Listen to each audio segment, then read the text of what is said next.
Llevé la tablet estropeada de mi nuera a reparar, pero el técnico que la revisó me llamó a un lado y me susurró: bloquee sus cuentas, cambie sus claves y desaparezca inmediatamente.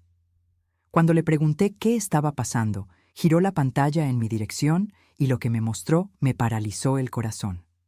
Pero antes de continuar, asegúrese de estar ya suscrito al canal y escriba en los comentarios desde dónde está viendo este video. Nos encanta saber hasta dónde están llegando nuestras historias. Mi nombre es Elena, tengo 65 años y hasta hace apenas unos días creía tener una vida perfectamente plena y feliz. Vivo en un cómodo penthouse en Monterrey con mi esposo Miguel, de 67 años. Ambos estamos jubilados desde hace poco. Yo fui profesora de literatura y él, un respetado arquitecto. Tenemos un único hijo, Javier, casado hace 5 años con Laura. Nuestra nuera siempre me pareció una joven excepcional, licenciada en inversiones, brillante, muy atractiva, trabajaba en una prestigiosa firma de corretaje. Javier la conoció en un evento de la industria y se casaron en menos de un año. A veces la sentía un poco calculadora, pero lo atribuía a la presión de su trabajo y a su personalidad, que era muy reservada. Todo comenzó el martes pasado, cuando Laura vino a visitarnos sola, algo bastante inusual, ya que ella y Javier normalmente venían juntos los domingos a comer. Llegó nerviosa, diciendo que tenía un problema grave con su tablet. La pantalla estaba completamente destrozada y preguntó si conocía algún lugar de confianza para repararla. Se me cayó accidentalmente y necesito que funcione hoy mismo para una junta vital mañana. Javier está en una conferencia en la Ciudad de México y no tengo idea de dónde llevarla, explicó con prisa. Por pura coincidencia, yo había llevado mi propia computadora a reparar la semana anterior a una pequeña tienda en el centro. El dueño, Mateo, a quien conocía desde niño, era hijo de una querida amiga de mi juventud. Me ofrecía llevarle su aparato. «Sería perfecto, Elena, me salvarías la vida», dijo Laura, entregándome la tablet. La contraseña es 15719, nuestro aniversario. Tengo que correr a la oficina ahora. ¿Puedo pasar a recogerla por la noche? Acepté, por supuesto. Tomé la tablet y conduje hasta la tienda de Mateo. El local era pequeño, escondido entre una librería y un café, con un letrero sencillo: Reparaciones Tech. Cuando entré, Mateo estaba inclinado sobre una mesa llena de circuitos y herramientas diminutas. «Doña Elena, qué gusto verla por aquí», me saludó con su sonrisa habitual. Le expliqué lo de la tablet de mi nuera y me aseguró que podría arreglarla en unas pocas horas. «Vuelvo después de la comida», le dije, entregándole el aparato y la contraseña. Pasé la tarde resolviendo pendientes y alrededor de las 4 de la tarde regresé a la tienda. Mateo estaba solo y cuando me vio entrar, su rostro cambió drásticamente. Su expresión amable dio paso a algo que no supe descifrar. ¿Preocupación? ¿Miedo? «Doña Elena», dijo en voz baja, mirando rápidamente hacia la puerta, como si temiera que alguien nos escuchara. «La tablet está lista, pero necesito mostrarle una cosa, señora». Fruncí el ceño, confundida. «¿Algún problema con el aparato?» «No, con el aparato no», respondió, y entonces se acercó, hablando casi en un susurro. «Bloquee sus cuentas, cambie sus claves y desaparezca inmediatamente». Sentí un escalofrío recorrer mi columna. «¿Qué? ¿De qué estás hablando, Mateo?» Me hizo una seña para que me acercara. Encendió la tablet de Laura y entró en una aplicación de archivos seguros. Navegó hasta una carpeta llamada Contingencia y me mostró la pantalla. Mi sangre se congeló. Eran mensajes y notas de voz intercambiados entre Laura y mi hijo, Javier, detallando un plan minucioso para matarme. «Mamá está cada vez más desorientada últimamente», decía un mensaje de Javier. «Es el momento perfecto. El doctor Solís ya está documentando sus fallos de memoria a petición mía.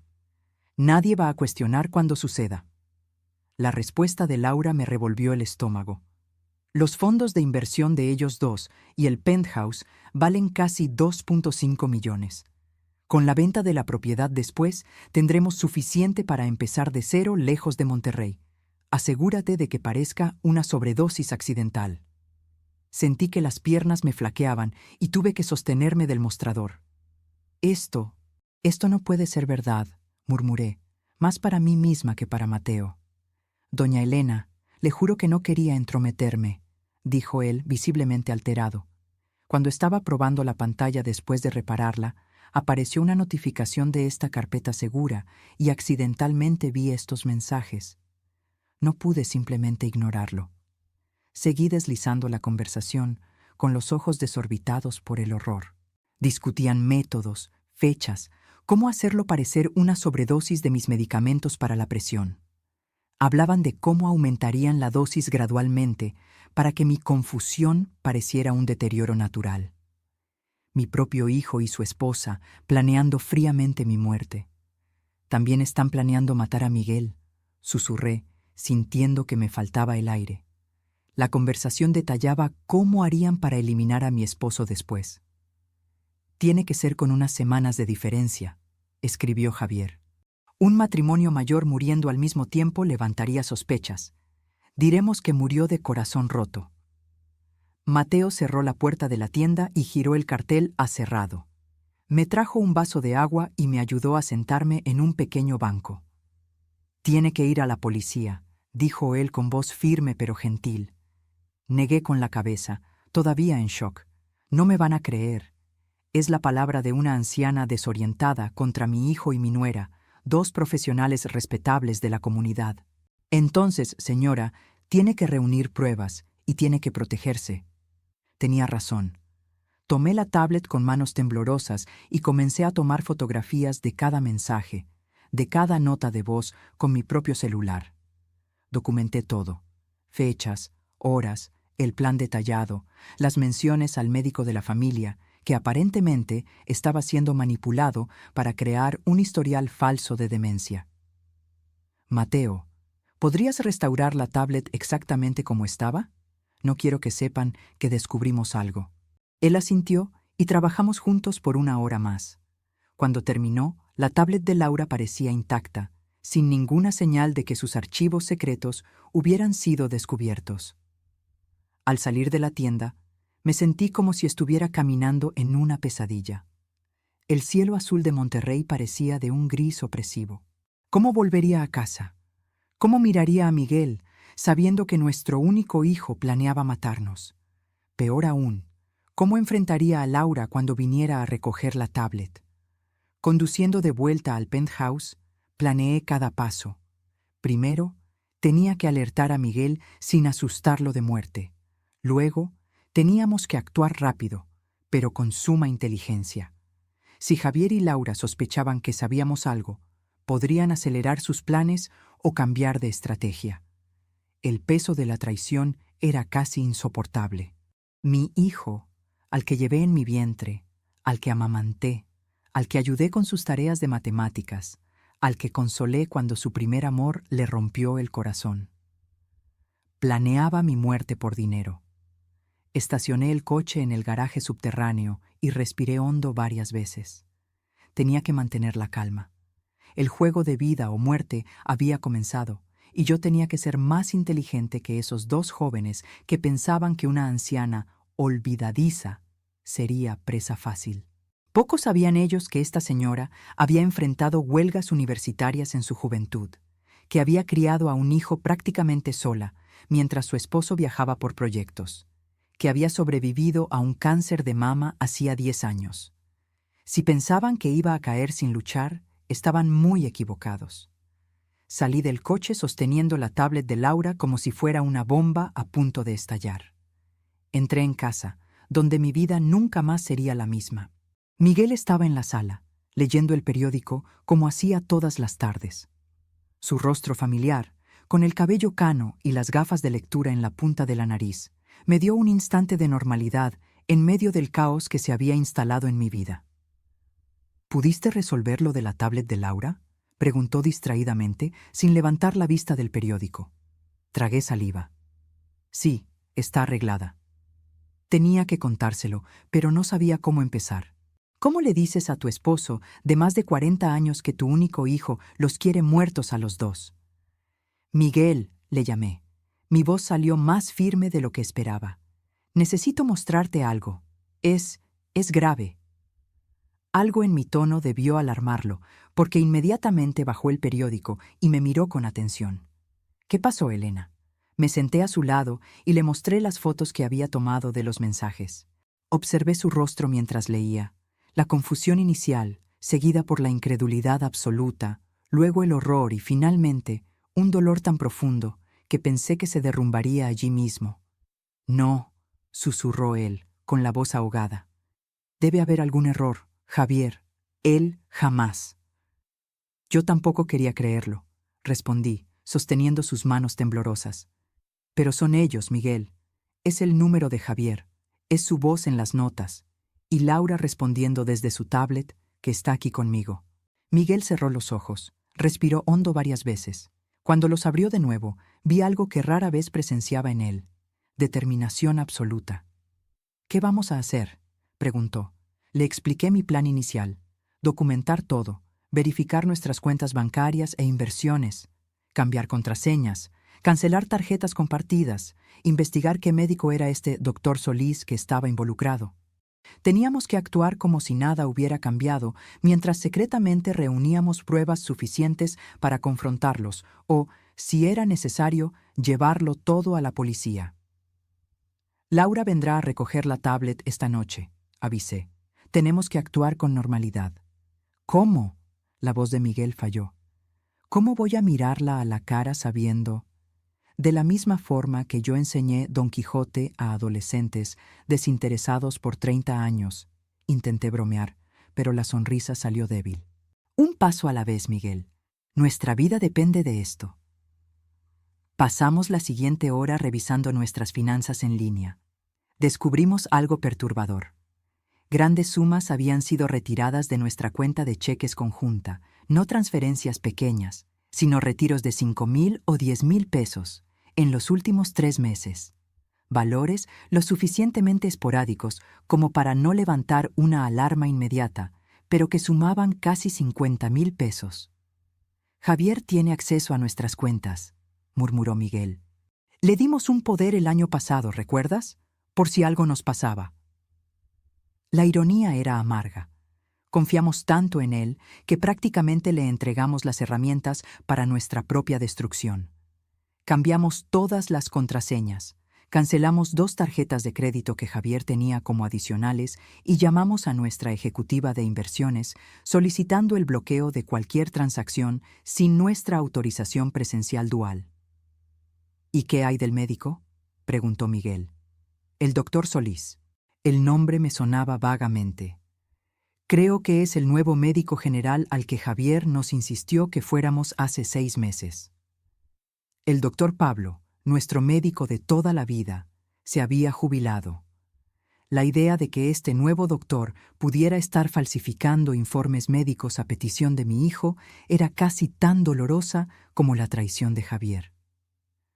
Voy a programar una consulta mañana, decidí. Sola. Quiero ver qué dice sobre mi memoria. A las 19:30 sonó el intercomunicador. Era Laura. Miguel y yo nos miramos, tensos. Él apretó mi mano. Una promesa silenciosa de que seguiríamos nuestro plan. Abrí la puerta, forzando una sonrisa.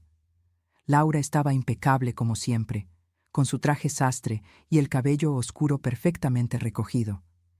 Esa apariencia cuidada ahora me parecía una máscara perfecta para ocultar la monstruosidad que había debajo. Elena, disculpa venir tan tarde. ¿Cómo te fue con el técnico? Todo bien, respondí, entregándole la tablet. Mateo hizo un gran trabajo. La pantalla está como nueva. Ella encendió el aparato, verificó rápidamente sus archivos, probablemente la carpeta contingencia, y sonrió aliviada. Perfecto. ¿Cuánto fue? Déjame pagarte. No te preocupes, ya lo arreglé todo. Fue una cortesía de Mateo. Ni siquiera me cobró porque soy amiga de su madre. Laura dudó por un momento, un leve fruncido de cejas que antes no habría notado. Estaría preocupada de que el técnico hubiera visto algo. ¿Estás segura? No quería incomodar. ¿Qué va, hija? ¿Quieres pasar? Miguel está viendo las noticias. Íbamos a tomar un té. Ay, no puedo hoy. Tengo esa presentación mañana temprano y aún necesito revisar unos datos. Noté cómo evitó mirarme directamente mientras hablaba.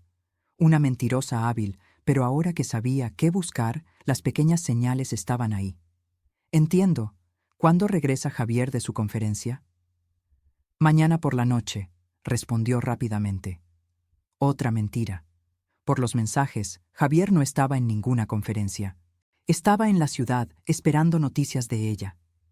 Dile que nos visite pronto, dije, manteniendo el tono casual. Hace casi 2 semanas que no lo vemos. Claro. Sonrió, guardando la tablet en su bolso. Él también los extraña. Ay, me acordé. ¿Ya revisaron a ese médico que Javier les recomendó? ¿El especialista en memoria? Mi corazón se aceleró, pero mantuve la expresión neutra. Todavía no tuvimos tiempo. ¿Por qué? Su rostro adoptó una máscara de preocupación fingida. Es que Javier comentó que últimamente has estado olvidando algunas cosas importantes, nombres, citas. ¿Impresión suya? Respondí con una risa ligera. Mi memoria está excelente. Recuerdo hasta el vestido verde que usaste en la fiesta de cumpleaños de mi prima Elisa hace 2 meses. Vi algo pasar rápidamente por sus ojos, frustración, preocupación, antes de que su sonrisa social volviera. Bueno, de todas formas, nunca está de más hacerse un chequeo, ¿no? A su edad. Claro, claro. Programaré una consulta pronto. Nos despedimos, y tan pronto como cerré la puerta, me apoyé en ella, agotada por el esfuerzo de fingir normalidad. Miguel me esperaba en la sala, tenso. ¿Y bien? Intentó sembrar la idea de mi pérdida de memoria. Respondí, sentándome a su lado. Están construyendo el escenario para cuando suceda. ¿Qué hacemos ahora? Actuar, respondí, una determinación creciendo dentro de mí.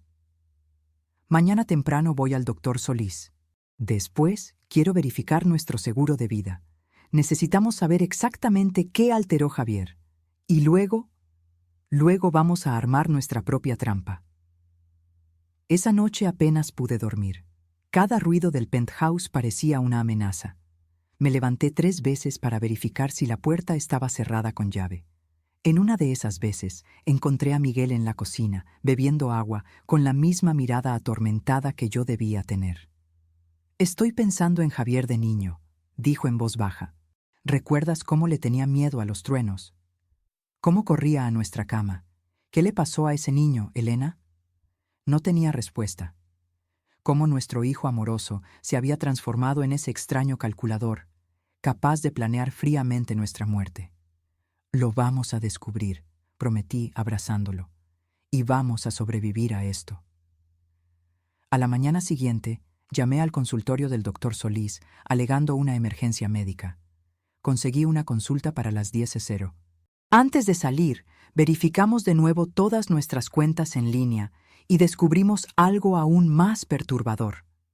Había un nuevo seguro de vida a mi nombre, contratado hacía 3 meses, del cual yo no tenía conocimiento alguno. ¿Cómo es posible?, pregunté, horrorizada. Miguel navegó por los documentos digitalizados. Mira, la firma es la tuya. Me acerqué a la pantalla, incrédula. La firma realmente se parecía a la mía, pero yo nunca había firmado ese documento.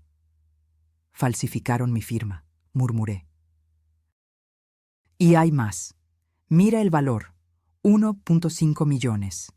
Y el único beneficiario es Javier, completó Miguel, su voz quebrada.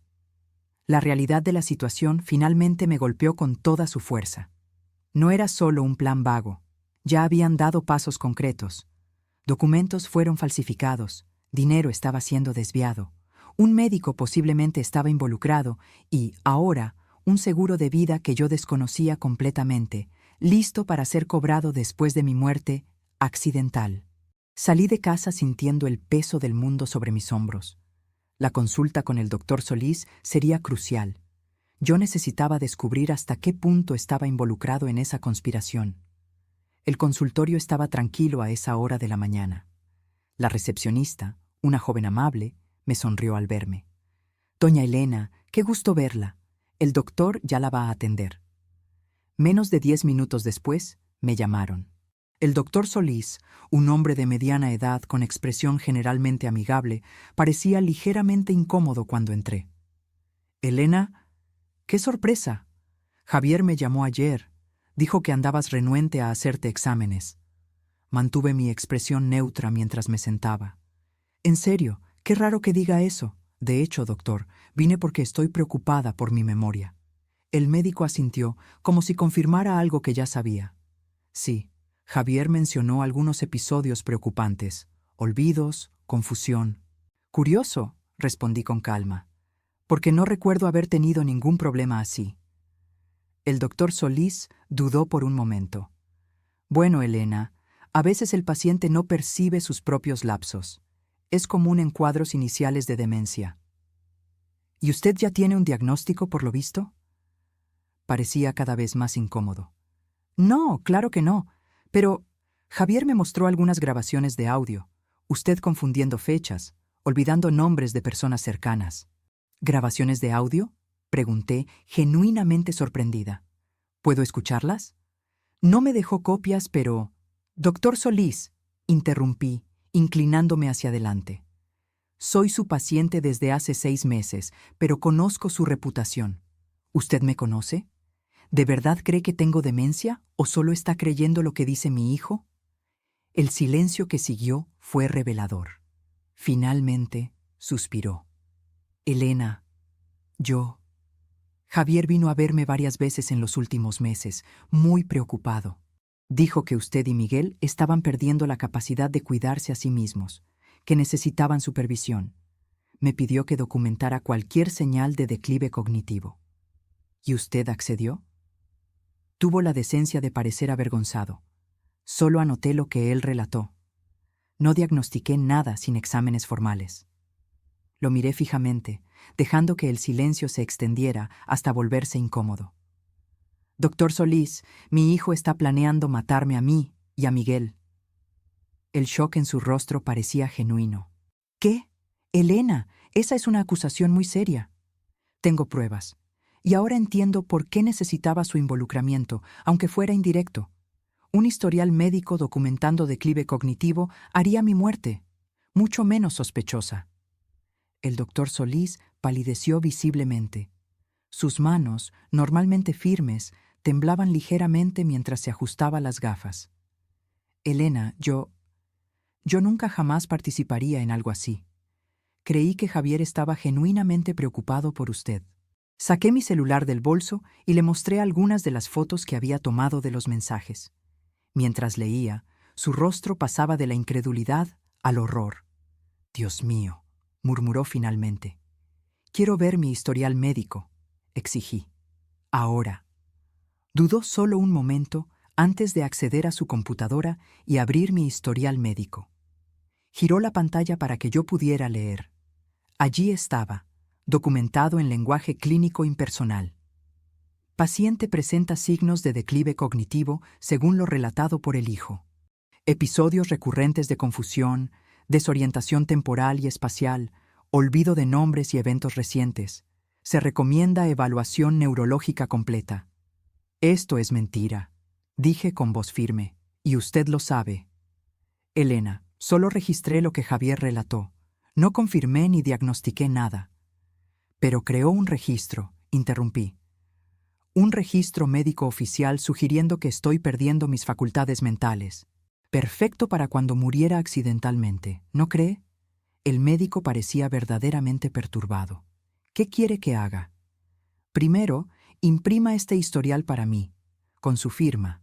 Luego, quiero que haga un nuevo registro, con fecha de hoy, afirmando que me evaluó personalmente y no encontró ninguna señal de compromiso cognitivo. Accedió de inmediato, claramente afectado por la situación. Y doctor, añadí mientras tecleaba, si algo nos pasa a Miguel o a mí, este historial y nuestra conversación de hoy serán las primeras cosas que verá la policía. Salí del consultorio con los documentos en mano. Una prueba concreta de la conspiración en nuestra contra. El doctor Solís había sido manipulado por Javier, pero su complicidad Aunque fuera por ingenuidad, casi nos costaría la vida. Conduje a nuestra firma de inversiones a continuación. Necesitaba verificar personalmente nuestras cuentas y, principalmente, revocar cualquier poder que le hubiéramos dado a Javier. El gerente, el señor Benítez, que llevaba nuestras cuentas desde hacía años, se sorprendió visiblemente cuando pedí revocar el poder. «Doña Elena, ¿está segura? Su hijo estuvo aquí la semana pasada. Dijo que a ustedes les gustaría ampliar sus poderes para manejar las finanzas, ya que usted no andaba bien de salud». Otra mentira. «Mi salud está perfecta, señor Benítez. Y sí, estoy absolutamente segura. De hecho, quiero verificar todos los movimientos de nuestras cuentas en los últimos 6 meses». Pasamos la siguiente hora revisando extractos. Además de los retiros de la cuenta de cheques, descubrimos algo aún más perturbador. Javier había iniciado el proceso para liquidar una cartera de bonos a nuestro nombre, alegando que necesitábamos el dinero para gastos médicos imprevistos. Dijo que usted había sido diagnosticada con Alzheimer y que el señor Miguel estaba abrumado, explicó el gerente, claramente avergonzado ahora. ¿Y ustedes iban a liberar esos fondos sin mi presencia o firma?, pregunté, incrédula. El señor Benítez se revolvió en la silla, incómodo. Bueno, como él tenía poder y ya manejaba varias cuestiones financieras para ustedes, respiré hondo, conteniendo la rabia. Cancele esa solicitud inmediatamente y bloquee cualquier intento futuro de movimiento sin nuestra presencia física. De ambos. Cuando salí de la oficina, me sentí simultáneamente aliviada por haber interrumpido otro aspecto del plan y aterrorizada por la extensión de la trama. Javier había preparado meticulosamente el terreno, creando un escenario donde nuestra muerte parecería natural y él tendría control total sobre nuestros bienes. En el camino a casa, mi celular sonó. Era él. Mi corazón se disparó, pero contesté con la voz más normal posible. «Hola, hijo». «Mamá, ¿todo bien? Acabo de llegar de la conferencia y Laura me dijo que llevaste su tablet a reparar. Fue muy amable de tu parte». La naturalidad con la que mentía era impresionante. No había conferencia alguna. «De nada, querido. El chico de la tienda es hijo de una amiga. Nos hizo un buen precio». «Qué bien. Oye, estaba pensando en pasar por ahí esta noche con Laura. Hace tiempo que no cenamos juntos, ¿verdad?» Un escalofrío recorrió mi espalda. ¿Por qué ese súbito interés en visitarnos? ¿Habrían notado algo? ¿El médico habría llamado a Javier después de mi visita? «Claro», respondí, manteniendo la voz firme. «Vengan, sí. Hago esos chiles en nogada que te gustan». «Perfecto. Ah, y mamá, ¿fuiste al médico que te recomendé?» Laura dijo que todavía no habían ido. «De hecho, fui al doctor Solís esta mañana». Un breve silencio. «¿Fuiste? ¿Y qué te dijo?» «Nada del otro mundo. Hizo algunas pruebas sencillas. Dijo que estoy perfectamente bien para mi edad». Otro silencio, más largo esta vez. «Ah, bueno, qué bien entonces. Pero tal vez sea bueno buscar una segunda opinión, ¿sabes? A veces el doctor Solís es muy conservador con los diagnósticos». «Veremos, hijo. ¿Nos vemos por la noche entonces?» «Sí, sobre las 7:30, hasta más tarde». Cuando colgué, mis manos temblaban. La conversación, aparentemente inocente, estaba cargada de subtextos amenazantes. Javier claramente esperaba que el doctor Solís me hubiera declarado con algún tipo de compromiso cognitivo, y se desestabilizó cuando supo que no fue el caso. Y ahora quería cenar con nosotros. Esta noche. ¿Por qué? ¿Para observar mi comportamiento? ¿Para verificar si demostraba alguna sospecha? ¿O algo peor? Llegué a casa y encontré a Miguel en la sala, rodeado de papeles. Levantó la vista, ansioso. «¿Cómo te fue? ¿El médico está involucrado?» Le expliqué todo. Cómo Javier había manipulado al doctor Solís para crear un falso historial médico. Cómo obtuvo acceso a nuestras cuentas de inversión. Cómo falsificó documentos del seguro de vida. Y acaba de llamarme, concluí. Él y Laura quieren cenar aquí esta noche. Miguel palideció. ¿Crees que sospechan que descubrimos algo? No estoy segura, pero se perturbó claramente cuando supo que fui al doctor Solís y que el médico no encontró nada malo conmigo. Nos miramos, la misma pregunta silenciosa flotando entre nosotros. ¿Qué podrían intentar Javier y Laura durante esa cena? No podemos comer ni beber nada que traigan, dijo Miguel finalmente. Y uno de nosotros debe estar siempre atento, observando lo que hacen. Estuve de acuerdo. Necesitamos grabar esa cena de alguna forma. Si dicen algo incriminatorio... Miguel asintió y fue a buscar su antigua grabadora digital que usaba para registrar minutas en su despacho de arquitectura. Probamos el aparato, verificando si aún funcionaba y dónde podríamos esconderlo en el comedor. Pasé la tarde preparando los chiles en nogada que prometí, aunque la idea de sentarme a la mesa con dos personas que planeaban matarnos me hacía sentir físicamente mal.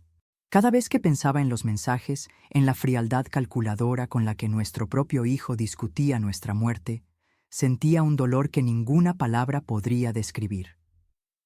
¿Cómo llegamos a este punto?, le pregunté a Miguel mientras preparábamos la mesa para la cena. ¿En qué nos equivocamos con él? Miguel negó con la cabeza, sus ojos mostrando el mismo dolor que yo sentía. No lo sé, Elena. Pensé que conocíamos a nuestro hijo. A las 19:30 en punto, sonó el timbre. Miguel y yo intercambiamos una última mirada de confirmación. La grabadora estaba escondida debajo de un mueble en el comedor, funcionando. Nuestra estrategia era simple: actuar con naturalidad, observar cada movimiento suyo y, si era posible, provocar algún desliz que pudiéramos documentar. Abrí la puerta con una sonrisa ensayada. Javier y Laura estaban allí. Él sostenía una botella de whisky muy caro y ella, una caja de pasteles de una repostería fina que sabían que eran mis favoritos. «¡Mamá!», exclamó Javier, abrazándome con un entusiasmo que ahora me daba escalofríos. El contacto físico que antes me daba confort, ahora me helaba la piel. ¿Cómo podía abrazarme sabiendo que planeaba matarme? «Qué ganas de verte», continuó, entregándome la botella. «Trajimos un whisky especial para hoy». «Ah, gracias, querido», respondí, analizando discretamente la etiqueta. Era una cosecha cara, una que normalmente me impresionaría. Ahora solo me hacía preguntar si estaría adulterada. Miguel los recibió en la sala, su sonrisa tan forzada como la mía. Les ofrecí agua, café o jugo, cualquier cosa menos el whisky que trajeron.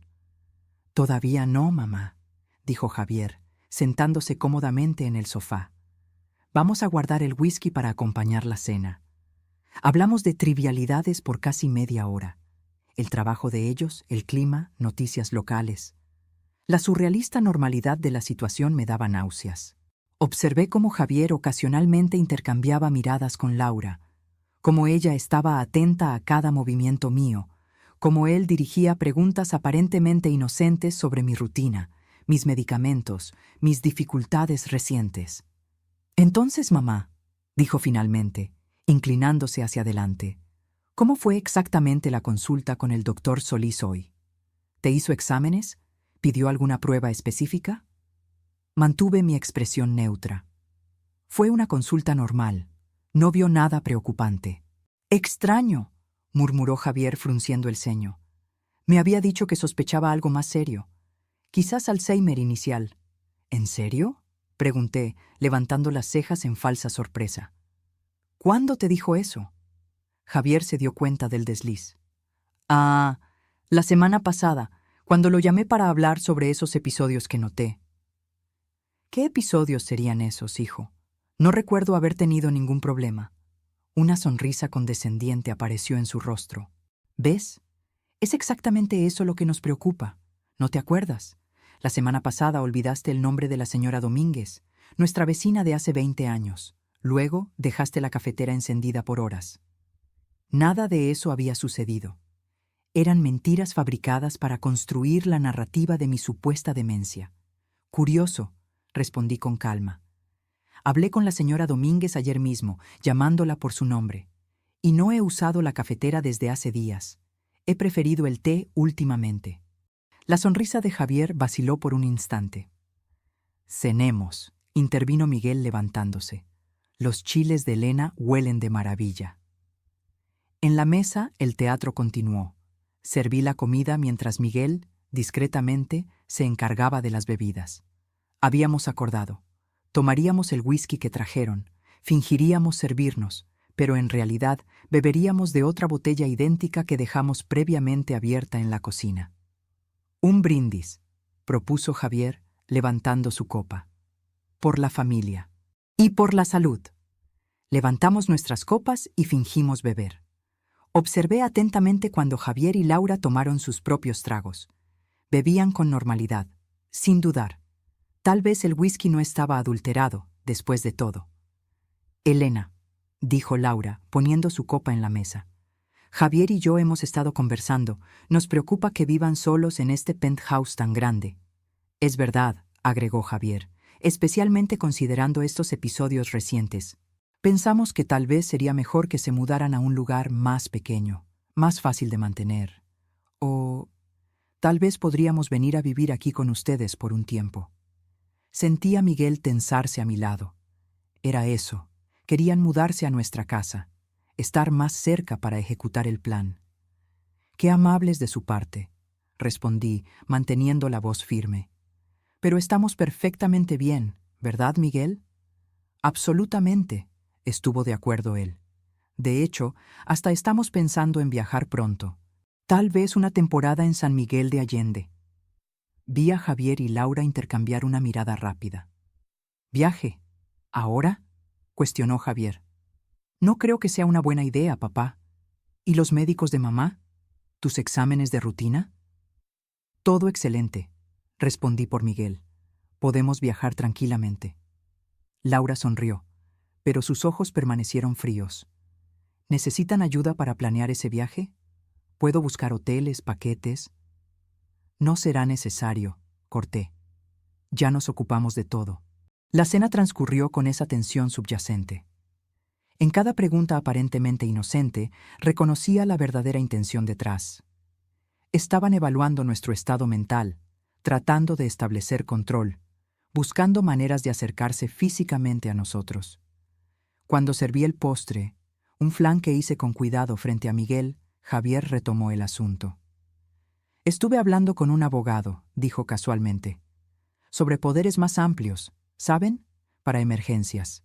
¿Qué tipo de emergencias?, preguntó Miguel, con la voz controlada. Bueno, si uno de ustedes necesita ser hospitalizado, o si, ya sabes, las cosas empeoran con la memoria de mamá. El abogado sugirió un poder pleno, que me daría autoridad para tomar decisiones médicas y financieras por ustedes. Miré a mi hijo, estudiando su rostro.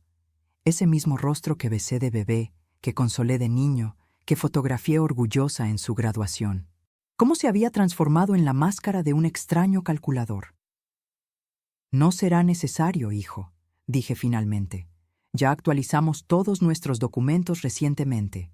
Incluso hicimos algunos cambios en nuestro testamento y en los beneficiarios de nuestras inversiones. La expresión de Javier se congeló por un instante. ¿Cambios? ¿Qué tipo de cambios? Nada del otro mundo, solo asegurando que todo esté en orden en caso de que algo nos pase. Laura puso la mano sobre el brazo de Javier, como si lo contuviera. Siempre es bueno revisar esos documentos, dijo ella suavemente. ¿Consultaron a un abogado? Al doctor Fernández, el que tú recomendaste, mintió Miguel con naturalidad impresionante. Fue muy útil. No existía ningún doctor Fernández, pero la mentira alcanzó su objetivo. Ambos parecieron momentáneamente desestabilizados. A las 10 de la noche, Javier miró el reloj y anunció que tenían que irse.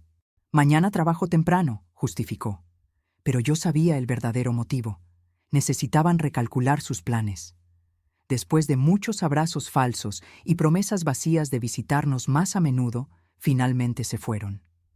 Tan pronto como se cerró la puerta, Miguel y yo nos desplomamos en el sofá, agotados físicamente por el esfuerzo de mantener las apariencias. «Están sospechando», susurró Miguel. Se dieron cuenta de que algo cambió. Estuve de acuerdo, levantándome para tomar la grabadora.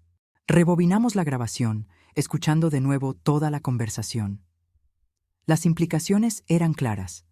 Javier y Laura aún estaban decididos a seguir con el plan, pero nuestros movimientos recientes, la consulta médica, los cambios bancarios, la mención al testamento, los habían vuelto cautelosos.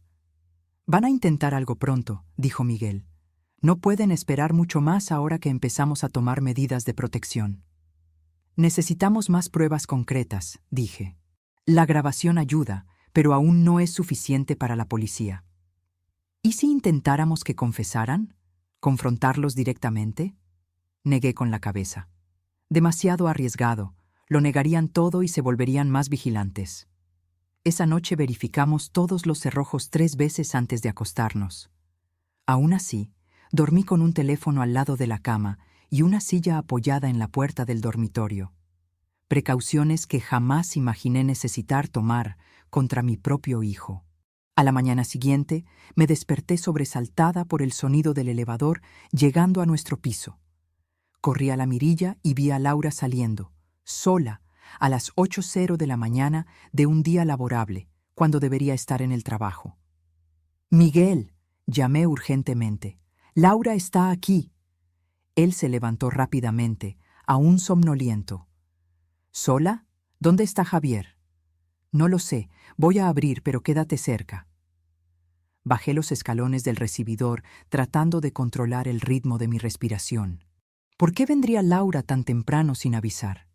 ¿Qué quería? Abrí la puerta incluso antes de que tocara el timbre. Su rostro registró sorpresa por un momento, rápidamente sustituida por una sonrisa ensayada. «Elena, disculpa venir tan temprano. Estaba de paso camino al trabajo y pensé en dejar estos documentos que Javier separó para ustedes». Sostenía un folder amarillo. «¿Qué documentos?», pregunté, sin intentar tomarlo.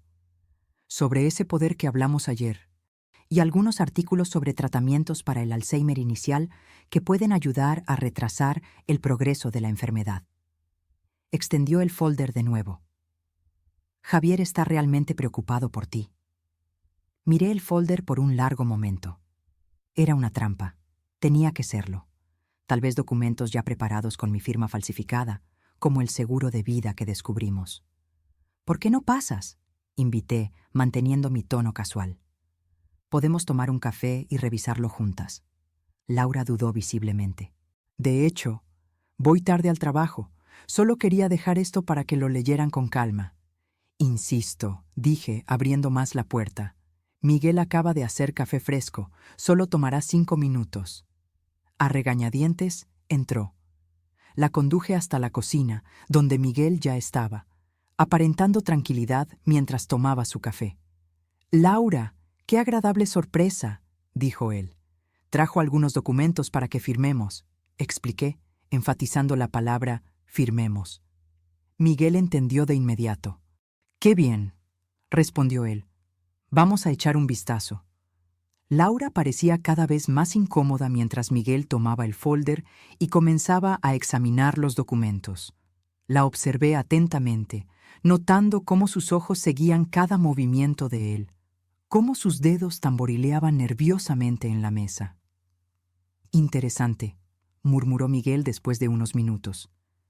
«Este poder le daría a Javier control total sobre nuestras finanzas y decisiones médicas. Prácticamente nos volvería legalmente incapaces». «Es solo una precaución», justificó Laura rápidamente. «Considerando la condición de Elena». «¿Qué condición sería esa exactamente?», pregunté directamente. «Bueno, los lapsos de memoria, la confusión». Ella dudó, aparentemente dándose cuenta de que estaba en terreno peligroso.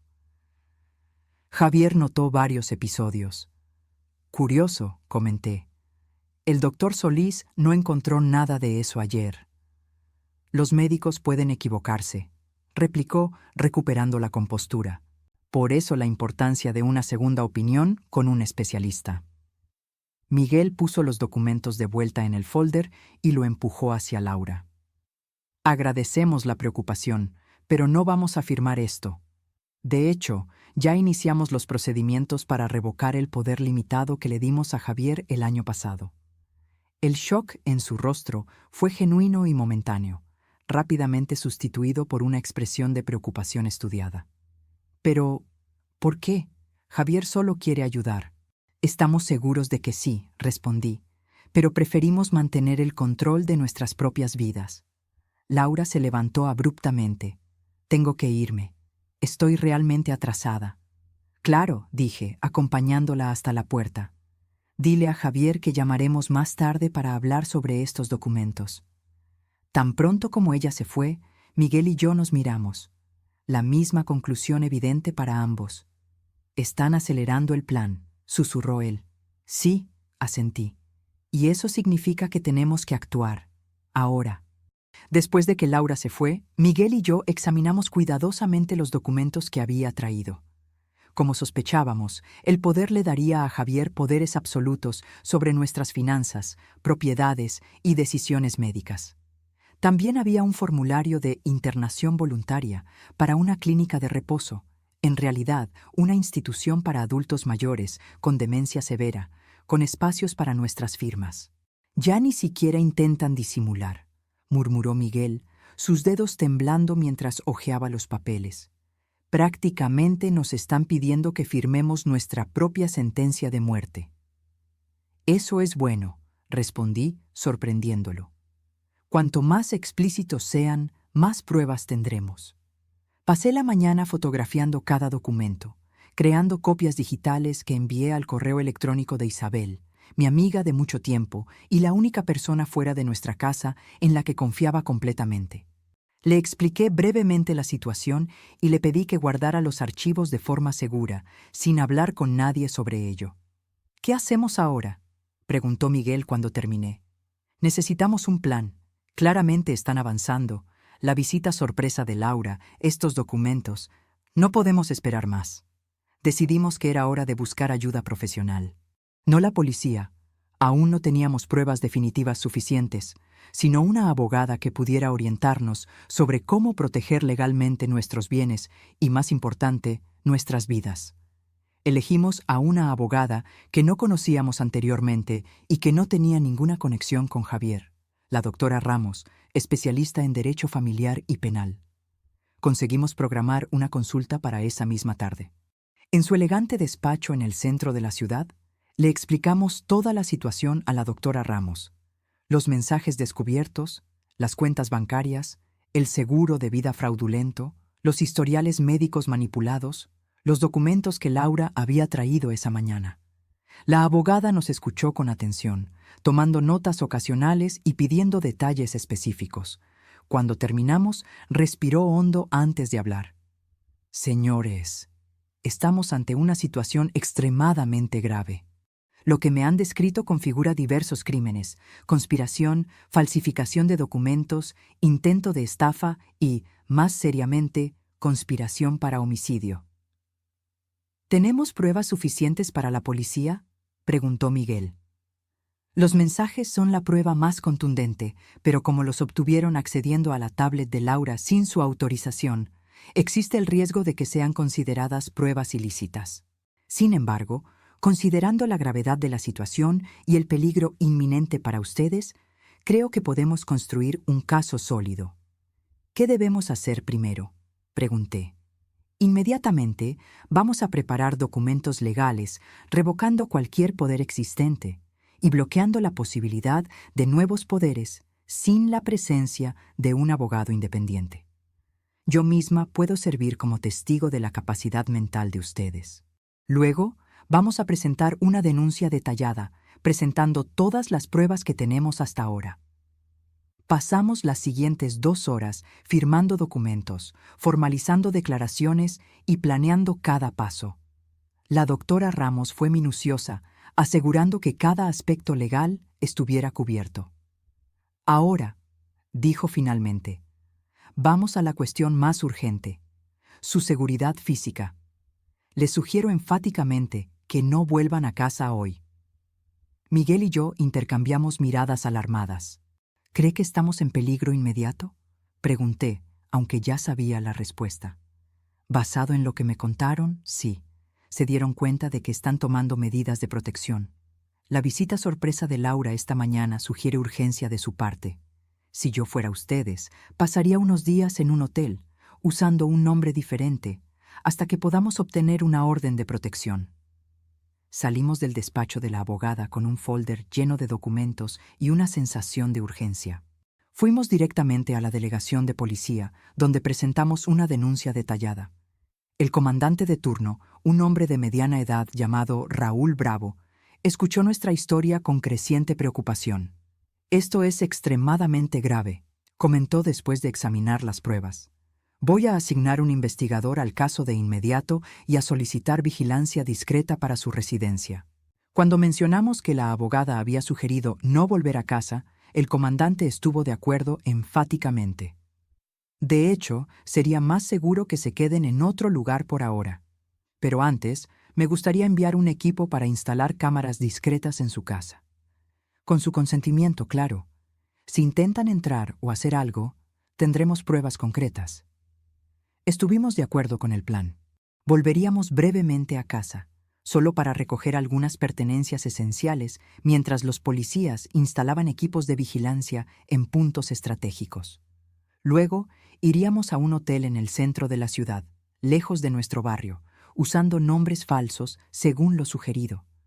Durante el camino de vuelta, Miguel permaneció en silencio, mirando por la ventana del taxi. Cuando estábamos casi llegando, finalmente habló. Nunca imaginé que llegaría el día en que le tendría miedo a mi propio hijo. Apreté su mano. No había palabras que pudieran aliviar ese dolor. Nuestro penthouse, visto desde fuera, parecía extrañamente normal. Los mismos ventanales, las mismas plantas que cultivábamos desde hacía años. Era difícil creer que ese lugar que representaba seguridad y familia se había convertido en el escenario de una conspiración contra nuestras vidas. Los policías de Paisano llegaron discretamente en un coche común. Entraron por la puerta de servicio y trabajaron rápidamente, instalando pequeñas cámaras en lugares estratégicos: sala de estar, cocina, pasillos, entradas. Explicaron que las imágenes serían transmitidas directamente a la delegación y monitoreadas 24 horas al día. Mientras tanto, Miguel y yo recogimos lo esencial: ropa para unos días, medicamentos, documentos importantes. Evité mirar las fotografías familiares en la pared, los objetos que contaban la historia de nuestra vida juntos. Cada recuerdo ahora estaba contaminado por la traición. «Estamos listos», anunció el policía responsable de la instalación. «Las cámaras son prácticamente invisibles a simple vista, pero capturan todo con alta definición. Si alguien entra, lo sabremos». Nos entregó una pequeña tarjeta con un número de teléfono. «Esta es una línea directa para nuestro equipo. Cualquier emergencia, llamen inmediatamente». Cuando estábamos a punto de salir, mi celular sonó. Era Javier. Miré al policía, que asintió, indicando que debía contestar con normalidad. «Hola», respondí, tratando de sonar natural.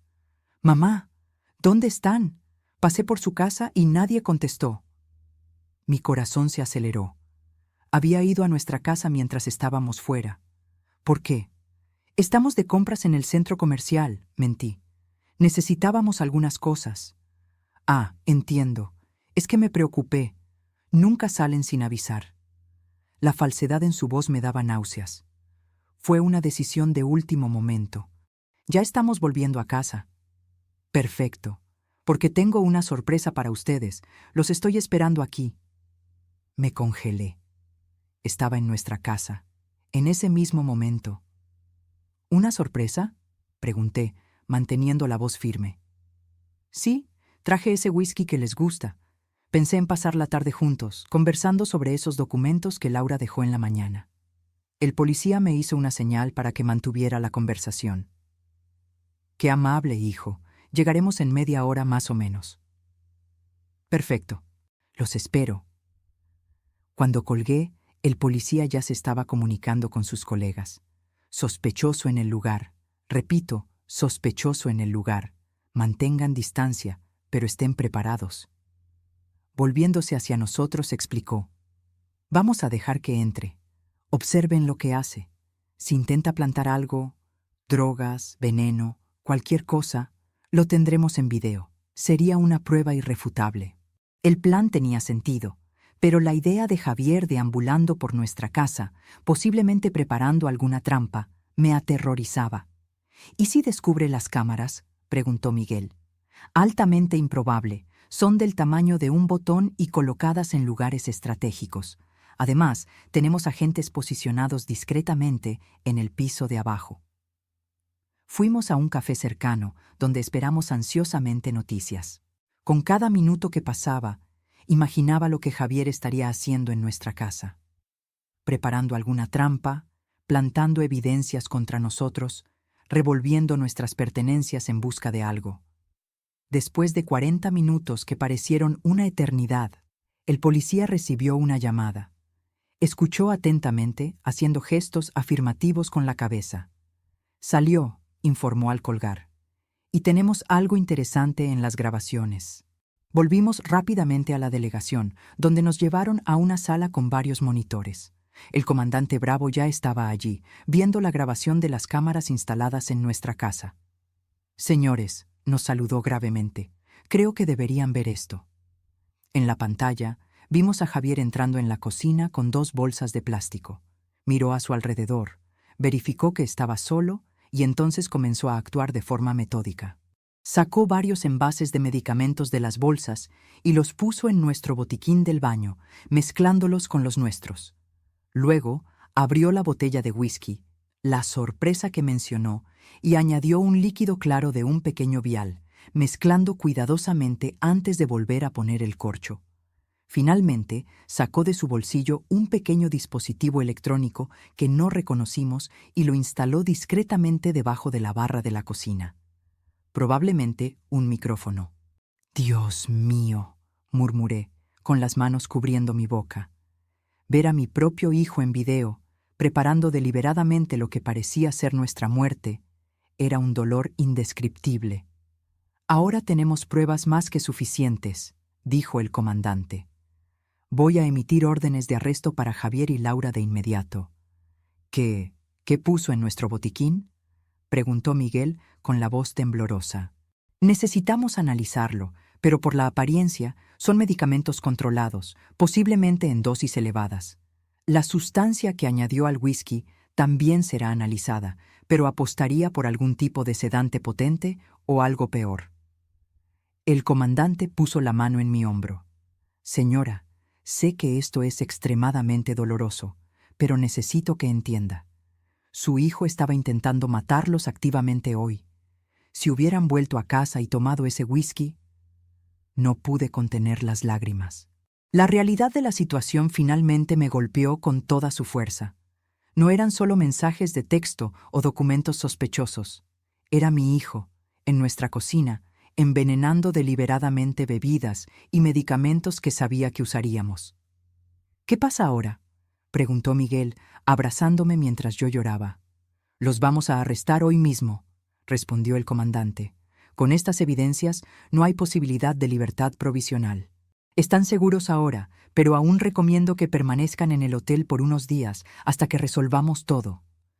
Mientras salíamos de la delegación, tratando de procesar todo lo que había sucedido, una oficial de policía se acercó apresuradamente. «Comandante Bravo, acabamos de recibir una llamada. Javier y Laura Pérez están en el penthouse de los señores en este momento. Parecen agitados, los están buscando». El comandante reaccionó de inmediato. «Equipo táctico, listo, vamos ahora». Volviéndose hacia nosotros, explicó. «Probablemente se dieron cuenta de que algo anda mal, que ustedes no volvieron a casa como prometieron. Los vamos a arrestar ahora mismo». «¿Podemos ir con ustedes?», pedí, sorprendiéndome a mí misma. Una parte de mí quería huir, nunca más ver a Javier o Laura, pero otra parte, tal vez la más fuerte, necesitaba estar allí, presenciar el final de esa pesadilla. El comandante dudó, pero terminó accediendo. «Pueden quedarse en el coche de policía a una distancia segura, pero no interferirán de ninguna manera». En el camino a nuestra casa, con el corazón latiendo descontroladamente en el pecho, me pregunté cómo había llegado a ese punto. Cómo mi hijo, al que abracé en mis brazos de bebé, se había transformado en ese extraño capaz de planear fríamente mi muerte. Cuando llegamos, varios coches de policía ya estaban posicionados discretamente alrededor de nuestro edificio. Por la radio, escuchamos que Javier y Laura continuaban allí dentro, aparentemente discutiendo sobre qué hacer. Se dieron cuenta de que algo anda mal, comentó un policía. Están intentando llamar a los celulares de los señores repetidamente. De hecho, mi celular había sonado varias veces en los últimos minutos. Siempre Javier. Ignoré cada llamada, siguiendo las instrucciones de la policía. El comandante Bravo coordinaba personalmente la operación, hablando en voz baja por la radio con los diversos agentes posicionados. «Equipos en posición», anunció finalmente. «Vamos a entrar en un minuto». Fue entonces cuando vimos movimiento. La puerta principal del edificio se abrió y Javier salió apresuradamente, seguido por Laura. Ambos llevaban mochilas y parecían agitados, mirando nerviosamente a su alrededor mientras se dirigían al coche estacionado en la acera. «Están intentando huir», murmuró Miguel. En un instante, varios policías salieron de sus escondites, rodeando a la pareja con armas en mano. «¡Policía! ¡Alto! ¡Manos donde podamos verlas!». Vi el shock en el rostro de Javier, el pánico en los ojos de Laura. Por un momento, Javier pareció considerar correr, pero rápidamente se dio cuenta de que estaba rodeado. Lentamente, ambos levantaron las manos. En cuestión de segundos, fueron inmovilizados, esposados y puestos en vehículos separados. Todo fue tan rápido y organizado que parecía irreal, como una escena de película. El comandante Bravo se acercó a nuestro coche. «Está hecho. Ambos están bajo custodia, acusados de intento de homicidio, conspiración y diversos otros crímenes. Encontramos el whisky adulterado y los medicamentos que él plantó. Vamos a analizar todo». Miré por la ventana del coche policial y vi a mi hijo siendo llevado, esposado, en el asiento trasero de una patrulla. Nuestras miradas se cruzaron por un breve momento. No vi remordimiento en sus ojos, solo rabia, y quizás sorpresa por haber sido atrapado. En ese momento, una sensación extraña me dominó. No era alivio, no era venganza satisfecha. Era solo un vacío profundo, como si algo fundamental hubiera sido arrancado de mí. Volvimos a la delegación, donde prestamos más declaraciones formales. Los policías habían encontrado en las mochilas de Javier y Laura diversos artículos incriminatorios, los medicamentos originales de los envases que él había plantado en nuestra casa, más dosis del líquido que puso en el whisky, boletos de avión solo de ida al extranjero con fecha para el día siguiente y una considerable cantidad de dinero en efectivo. «Estaban listos para huir», explicó el comandante. «Probablemente se dieron cuenta de que algo andaba mal, que ustedes no volvieron a casa como prometido. El plan era claramente dejar el whisky envenenado, esperar que ustedes lo consumieran y huir antes de que los cuerpos fueran encontrados». Miguel sostuvo mi mano con fuerza mientras escuchábamos. Cada nuevo detalle era como un cuchillo atravesando mi corazón. «Pueden verlo si quieren», ofreció el comandante después de finalizar los trámites burocráticos. «Están en celdas separadas, esperando el traslado». Miguel negó con la cabeza. Todavía no estaba listo, y yo lo respeté. Pero algo dentro de mí necesitaba mirar a los ojos de mi hijo una última vez. «Quiero ver a Javier», dije, sorprendiéndonos a todos, incluso a mí misma. El comandante me condujo por un pasillo largo y frío hasta una sala pequeña con una mesa y 2 sillas. «Lo traeremos aquí. Estaremos observando por el cristal. Y si siente cualquier incomodidad, solo tiene que levantar la mano», y lo interrumpimos de inmediato. Asentí, sentándome con la espalda recta y las manos cruzadas sobre la mesa para disimular su temblor. Unos minutos después, la puerta se abrió y Javier entró, esposado y escoltado por un policía.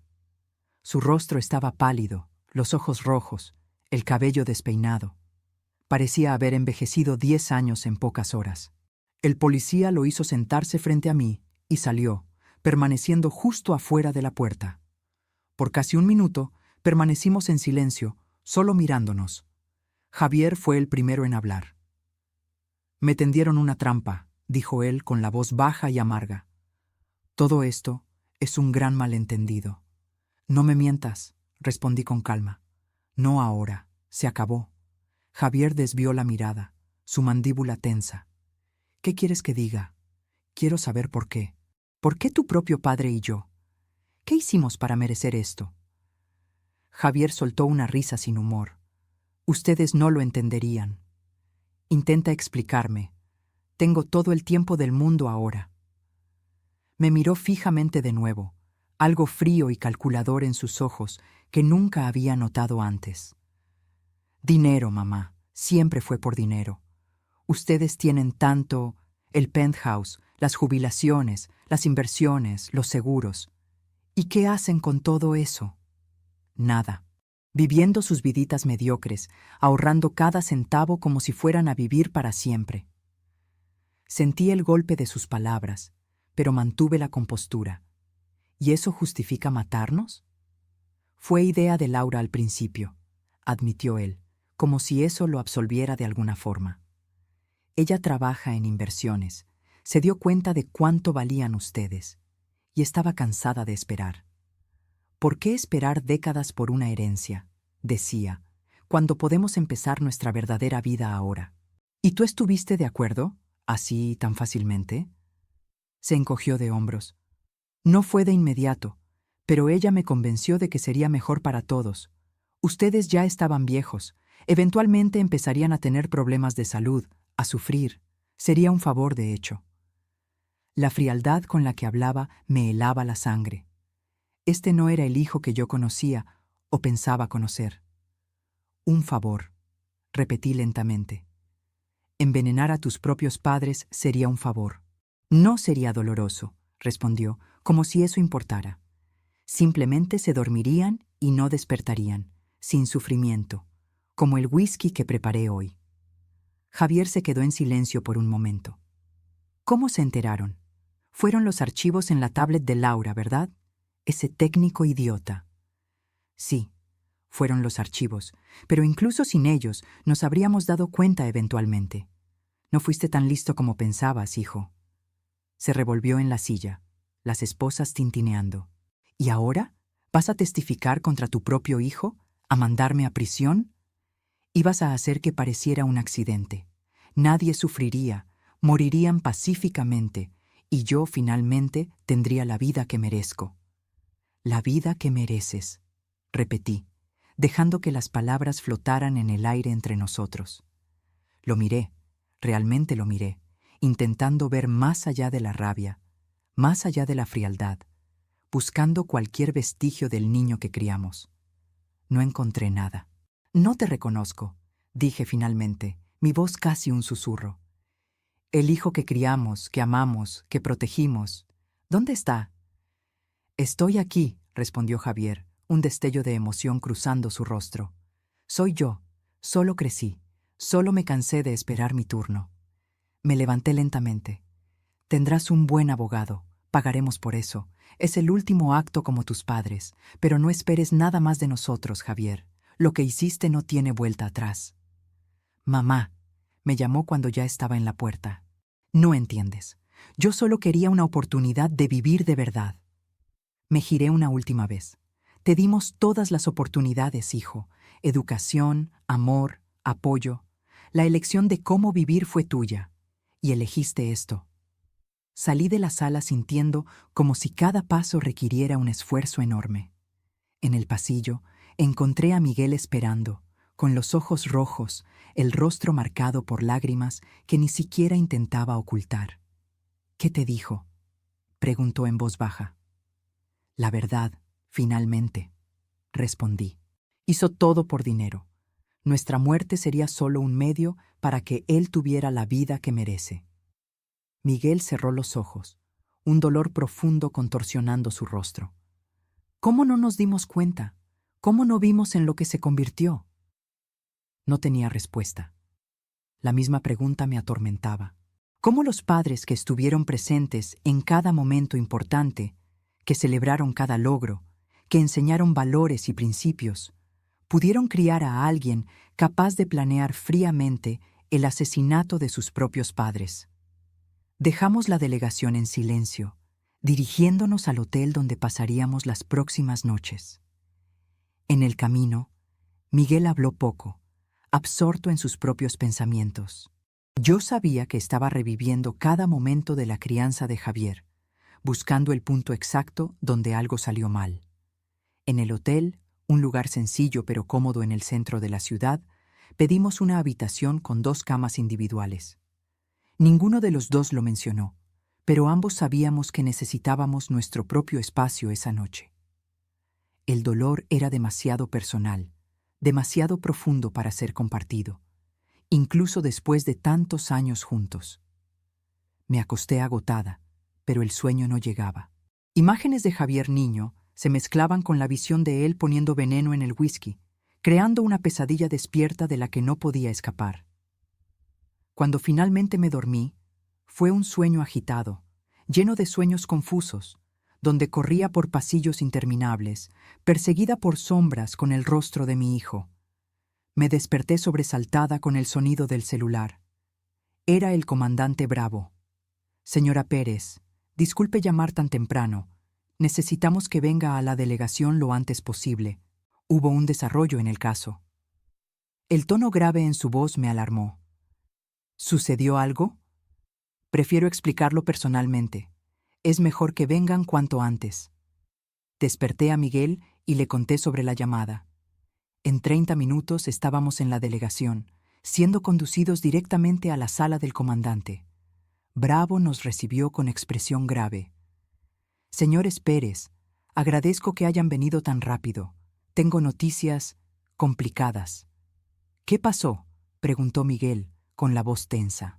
Laura Pérez solicitó hacer una declaración completa a cambio de reducción de pena. Está dispuesta a testificar contra su hijo. Sentí un nudo en la garganta. ¿Qué dijo? Según ella, el plan original era solo robarles, desviar dinero de las cuentas, obtener poderes para controlar los bienes. La idea de eliminarlos físicamente surgió solo en los últimos meses, cuando Javier se dio cuenta de que ustedes podrían descubrir los desvíos. Miguel apretó mi mano con fuerza. También afirma, continuó el comandante, que Javier también estaba planeando matarla a ella después de que ustedes estuvieran muertos y él tuviera acceso a todo el dinero. La revelación cayó como una bomba.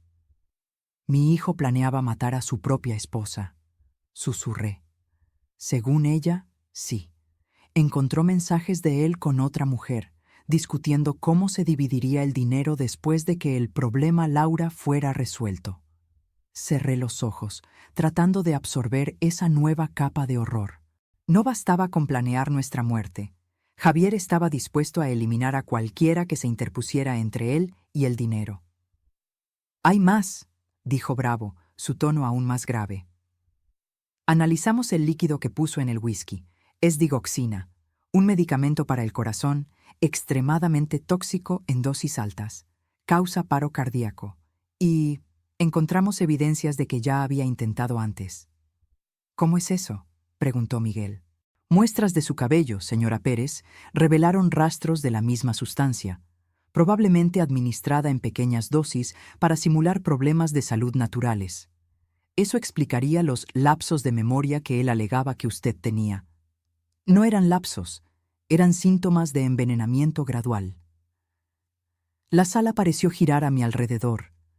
Agarré el borde de la mesa para estabilizarme, mientras la cruel realidad me golpeaba. Mi hijo ya había comenzado a envenenarme. Lenta, metódicamente. ¿Por cuánto tiempo?, logré preguntar. Es difícil precisar, pero por lo que indican las muestras, al menos 3 meses. 3 meses. Repasé mentalmente las pequeñas señales que había ignorado. Dolores de cabeza más frecuentes, momentos de mareo, noches de insomnio. Lo atribuí todo al estrés, a la edad, nunca imaginando que estaba siendo lentamente envenenada por mi propio hijo. ¿Y el señor Miguel?, preguntó el comandante, volviéndose hacia mi esposo. Me siento bien, respondió él confundido. Aún así, recomendamos exámenes toxicológicos. Si la señora fue blanco, es posible que él también haya comenzado a actuar contra usted. Dejamos la delegación aún más afectados que antes. La idea de que Javier no solo planeaba matarnos, sino que ya había iniciado el proceso, era insoportable. Cada comida que compartimos en los últimos meses, cada taza de café que él gentilmente preparó, cada medicamento que me recordó tomar, todo podía haber sido parte de su plan macabro. «Vamos al hospital ahora mismo», insistió Miguel. «Necesitamos verificar si hay daños permanentes». En el hospital, fuimos atendidos con prioridad después de explicar la situación. Los médicos realizaron una batería de exámenes, recolectaron muestras de sangre y cabello y nos internaron para observación por 24 horas. Los resultados, cuando llegaron, confirmaron las sospechas. Yo tenía niveles detectables de digoxina en el organismo, aunque no lo suficiente para causar daños permanentes. Miguel estaba limpio, sugiriendo que Javier se había enfocado en mí primero. Probablemente porque, como mujer con historial de problemas de salud, tuve cáncer de mama años atrás. Mi muerte parecería menos sospechosa. «Tuvo suerte, señora», explicó el médico. «El envenenamiento gradual fue interrumpido antes de que causara daños irreversibles. Con el tratamiento adecuado y tiempo, su cuerpo eliminará completamente la toxina». Suerte. Era una palabra extraña para describir la situación. Tuve suerte porque descubrí que mi hijo me estaba envenenando antes de que consiguiera matarme. En los días siguientes, el caso ganó proporciones que nunca imaginamos. La historia del hijo que envenenó a sus padres por herencia atrajo la atención de los medios nacionales. Reporteros rodeaban el hotel donde estábamos hospedados. Llamaban constantemente. Intentaban de todas las formas obtener una declaración nuestra. Rechazamos todas las entrevistas, todas las apariciones. Nuestro dolor era demasiado profundo, demasiado personal para ser transformado en espectáculo público.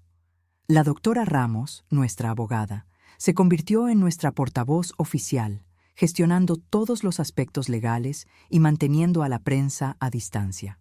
Fue ella quien nos trajo la noticia de que Javier sería acusado de intento de homicidio calificado, con los agravantes de envenenamiento premeditado y motivo vil.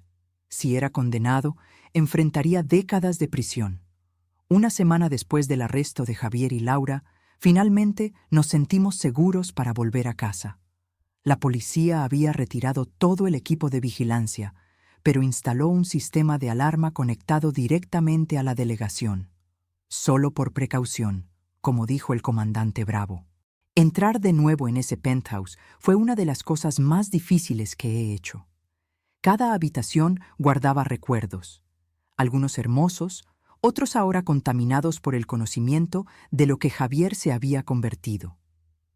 En la sala de estar, las fotografías familiares parecían burlarse de nosotros. Javier de niño sonriendo en su primer día de escuela. Javier adolescente orgulloso con su trofeo de debate. Javier adulto en su boda con Laura. Momentos que capturaban una vida que ahora sabíamos que había sido, al menos en parte, una ilusión. Miguel caminó lentamente por la casa, tocando objetos, mirando fotografías, como si intentara reconciliar el pasado feliz con el presente devastador.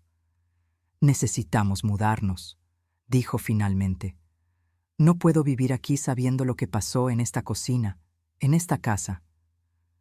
Estuve de acuerdo en silencio.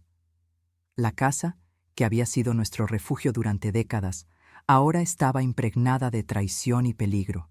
Esa noche, acostados en nuestra cama, de la mano en la oscuridad, Miguel expresó el pensamiento que me estaba atormentando. ¿Llegaremos a entender alguna vez lo que pasó? ¿Cómo nuestro hijo se transformó en esto? No lo sé, respondí honestamente. Tal vez algunas cosas no tienen explicación.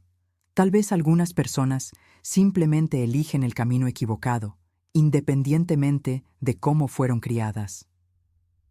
Hablamos con él, Elena, tantas veces sobre honestidad, sobre trabajo duro, sobre familia. ¿Cómo no fue suficiente? Tal vez para algunas personas nada es suficiente. Tal vez el vacío dentro de ellas nunca pueda ser llenado. Permanecimos en silencio por un largo tiempo, cada uno absorto en sus propios pensamientos. Finalmente, Miguel habló de nuevo. ¿Qué hacemos ahora? ¿Cómo seguimos adelante después de esto? Era la pregunta que yo misma me venía haciendo.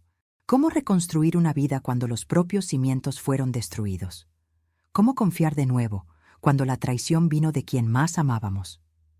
Un día a la vez, respondí, apretando su mano. Empezamos de nuevo, en otro lugar, apoyándonos mutuamente. En las semanas siguientes pusimos el penthouse a la venta. Iniciamos el proceso de búsqueda de un nuevo hogar e intentamos, de alguna forma, reconstruir una sensación de normalidad. Encontramos un pequeño apartamento en el centro de la ciudad, completamente diferente de la casa espaciosa donde criamos a Javier, y comenzamos lentamente a transferir solo los artículos que no traían recuerdos dolorosos. Mientras tanto, el caso judicial avanzaba. Laura llegó a un acuerdo con la Fiscalía, aceptando testificar contra Javier a cambio de una pena reducida. Javier, por otro lado, se mantuvo firme en negar las acusaciones más graves, alegando que todo era más que un malentendido familiar y que las pruebas habían sido manipuladas. 2 meses después de su arresto, recibimos una carta de él desde la prisión. Miguel quiso quemarla sin leer, pero algo en mí necesitaba saber lo que tenía que decir. La carta era corta, escrita con la caligrafía familiar que reconocería en cualquier lugar. Mamá y papá, sé que probablemente no quieren saber de mí, pero necesito decir esto. Todo lo que hice fue por amor. Sí, quería el dinero, quería la libertad, pero también quería ahorrarles el sufrimiento de envejecer, de volverse dependientes, de perder la dignidad. No espero perdón. Sé que lo que hice es imperdonable a sus ojos, pero quiero que sepan que no fue por odio. Fue por ambición, sí, por avaricia tal vez, pero también por una forma distorsionada de amor. Un día, cuando estén listos, me gustaría verlos de nuevo. Hasta entonces, sepan que, a pesar de todo, sigo siendo su hijo Javier. Leí la carta 3 veces, tratando de encontrar sinceridad en las palabras, algún vestigio del hijo que conocí. Pero todo lo que vi fue más manipulación, más intentos de justificar lo injustificable. Por amor, murmuré, doblando la carta. Intentó matarnos por amor. Miguel, que finalmente decidió leerla también, negó con la cabeza con tristeza. Todavía no entiende. Tal vez nunca entienda. Guardé la carta en un cajón y nunca respondimos. Tal vez un día, cuando el dolor no fuera tan agudo, cuando pudiera pensar en Javier sin sentir esa mezcla devastadora de amor y traición, encontraría las palabras para responder. Pero no ahora, no mientras la herida aún sangraba. Los meses siguientes pasaron en un borrón de procedimientos legales, sesiones con psicólogos y la ardua tarea de reconstruir nuestras vidas. Vendimos el penthouse por un valor inferior al del mercado. Queríamos deshacernos de él lo antes posible, y nos establecimos en el apartamento en el centro de la ciudad. Era más pequeño, más sencillo, pero no cargaba el peso de los recuerdos dolorosos. El juicio de Javier estaba programado para comenzar en 3 meses. La fiscalía tenía un caso sólido, con pruebas abundantes, los mensajes de la tablet, los videos de la casa, los exámenes toxicológicos confirmando el envenenamiento gradual, el testimonio de Laura, los documentos falsificados. La condena parecía segura. Aún así, la idea de testificar contra mi propio hijo me aterrorizaba. ¿Cómo me sentaría en ese tribunal y le contaría al mundo cómo había planeado metódicamente nuestra muerte? ¿Cómo lo miraría a los ojos mientras sellaba su destino? Miguel y yo discutimos esto exhaustivamente con nuestra terapeuta, la doctora Marta, a quien empezamos a visitar semanalmente después de toda la tragedia. Ustedes no son responsables de sus elecciones, nos recordaba constantemente. Testificar no es una traición, es simplemente contar la verdad. Pero es nuestro hijo, argumentaba Miguel. A pesar de todo, sigue siendo nuestro hijo.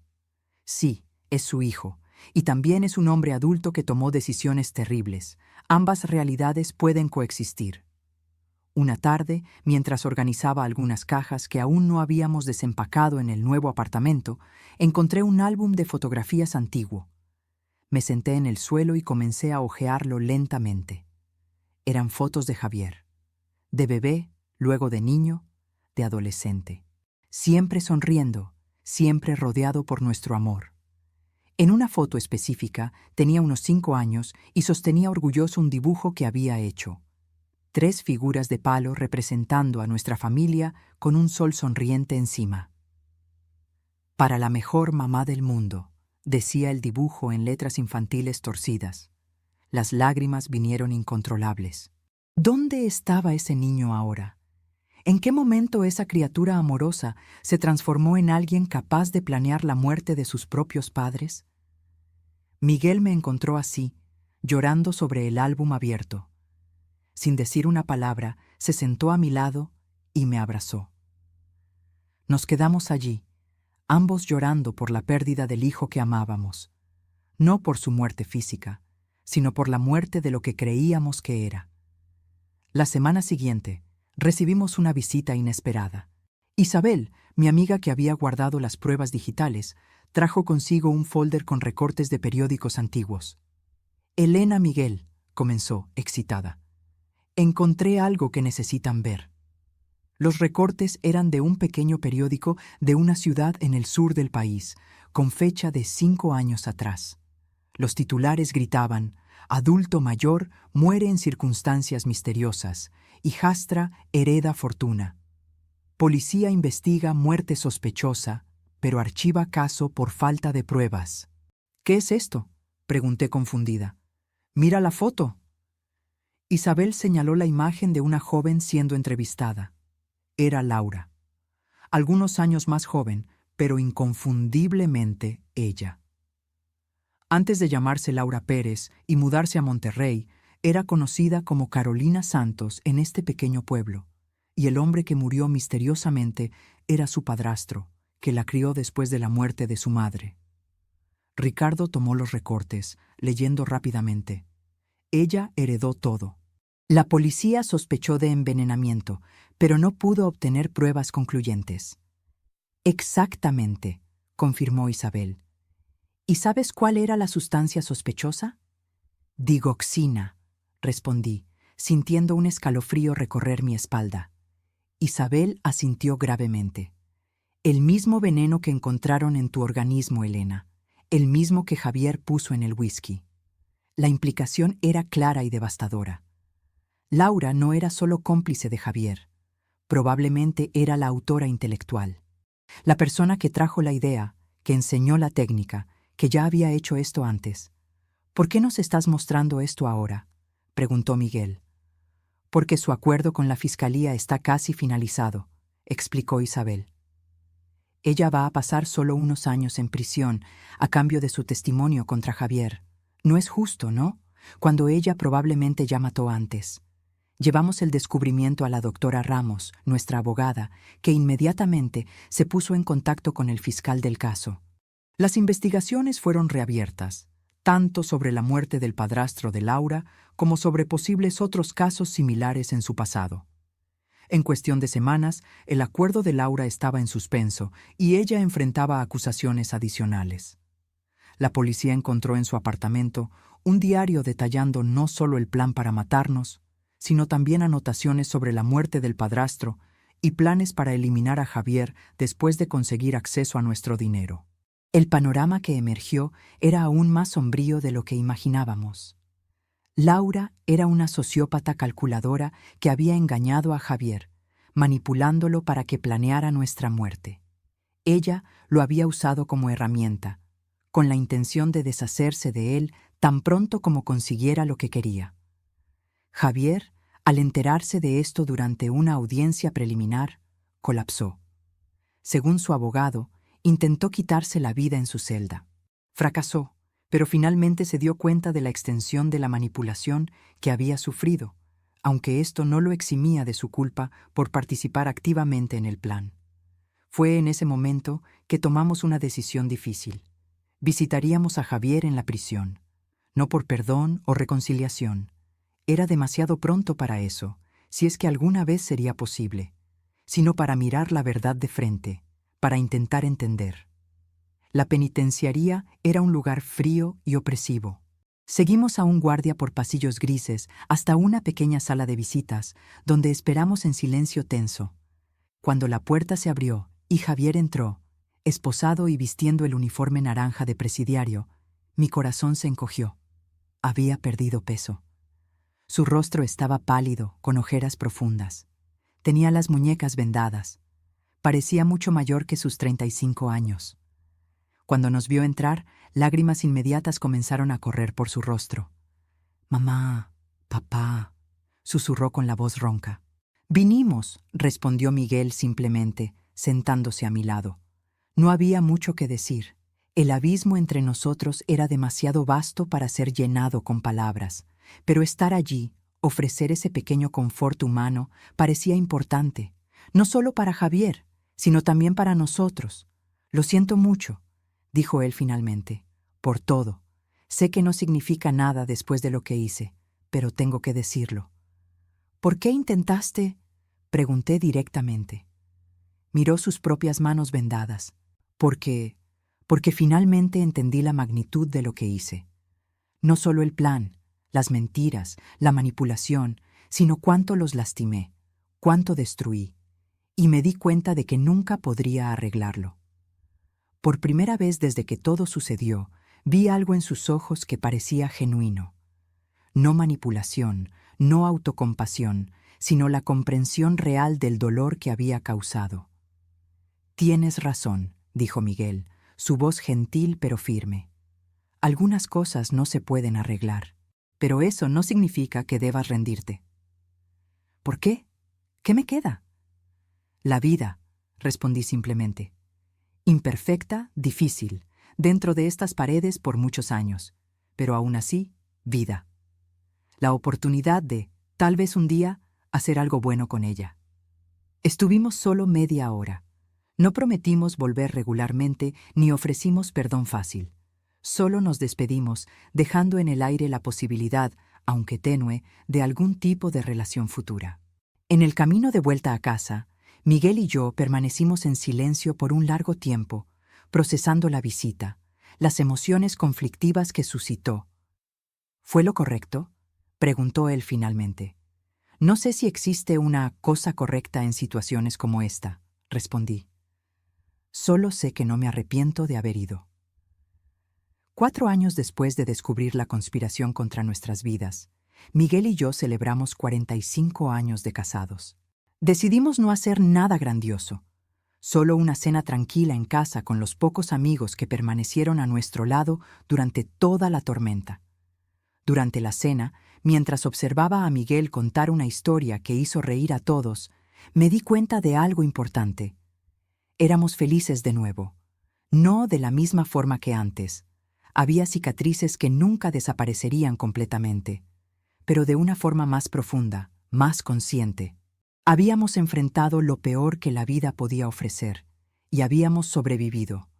Habíamos reconstruido algo del caos, encontrado significado después de la destrucción, y, tal vez lo más importante, habíamos elegido no permitir que la traición envenenara el resto de nuestras vidas. Javier continuaba en prisión, donde pasaría muchos años más. Después del intento de suicidio, parecía haber encontrado algún tipo de propósito. Comenzó a estudiar Derecho a través de un programa para prisioneros, con la idea de, eventualmente, ayudar a otros reclusos. Lo visitábamos ocasionalmente, no con frecuencia, pero lo suficiente para mantener una tenue conexión. Laura cumplía su condena en una penitenciaría de máxima seguridad, rechazando cualquier contacto con nosotros. Según lo que escuchamos, continuaba negando responsabilidad por todos sus crímenes, siempre culpando a los demás. En cuanto a nosotros, aprendimos a cargar nuestra historia sin dejar que nos defina completamente. Cuando conocíamos a nuevas personas, eventualmente la verdad salía a la luz. Nuestra ciudad no era tan grande y el caso había sido notorio. Pero descubrimos que la mayoría de las personas era compasiva, respetuosa con nuestro dolor. Algunas noches, todavía me despierto sobresaltada, recordando ese momento en la tienda de electrónica cuando Mateo giró la pantalla de la tablet hacia mí y mi mundo se derrumbó. A veces Miguel todavía tiene pesadillas donde Javier logra completar su plan. Pero esas sombras del pasado aparecen con menos frecuencia ahora, superadas por la luz del presente. Las pequeñas alegrías del día a día, los nuevos amigos, los hobbies redescubiertos, el amor que sobrevivió a lo impensable. En la noche de nuestro aniversario de 45 años, después de que todos los invitados se fueron, Miguel y yo nos sentamos en el balcón de nuestro apartamento, contemplando el cielo estrellado. ¿Quién lo diría?, comentó él, sosteniendo mi mano, que después de todo, estaríamos aquí, juntos, sobrevivientes. Sonreí, apretando su mano. Más que eso, corrigió Miguel. Vivientes. Y tenía razón. No estábamos solo sobreviviendo. Estábamos viviendo. Plenamente, conscientemente, agradecidos. Habíamos aprendido de la manera más dura que la vida es frágil, que las relaciones más íntimas pueden esconder secretos terribles, que la traición puede venir de donde menos se espera. Pero también aprendimos que la fuerza humana es extraordinaria, que es posible empezar de nuevo, incluso después de la peor devastación.